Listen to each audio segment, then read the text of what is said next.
Eh bien, jusqu'à présent, pour parler de décarbonation, on a parlé de réduire le besoin énergétique, ce qui était très pertinent, mais on peut aussi décarboner en utilisant de nouvelles énergies. Alors voyons un peu le panel d'énergie sur mesure que nous pouvons proposer à nos clients avec cette Smart Trailer, que ce soit maintenant ou dans un avenir proche. Tout d'abord, on continuera à avoir des véhicules diesel, mais finalement de moins en moins en termes de groupes frigorifiques. Parce que ces diesels, ils sont déjà très largement couplés à de l'électrique sur batterie, quand on est à quai par exemple. Et puis on voit de plus en plus arriver des packs batteries. Des packs batteries qui nous permettent soit d'avoir un véhicule 100% électrique, mais allez, soyons pas trop gourmands, dans un premier temps, des véhicules hybrides qui vont permettre à nos clients de faire une partie en électrique et puis une autre en complément avec le diesel.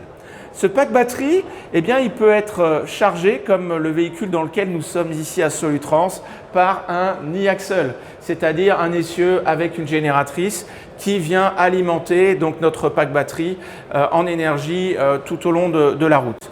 Et puis, en phase de qualification, nous avons aussi une alimentation de ce pack batterie grâce à des panneaux solaires.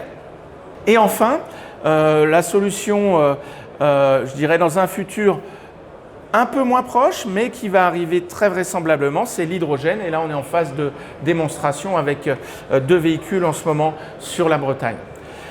Donc nous avons un choix d'énergie très large. Ce choix devra être étudié, être confirmé par des essais, par chaque transporteur, suivant tous ces types d'usages, de manière à ce que pour chaque type d'usage, il y ait la bonne combinaison possible et le choix le plus pertinent entre un ratio économique et puis émission.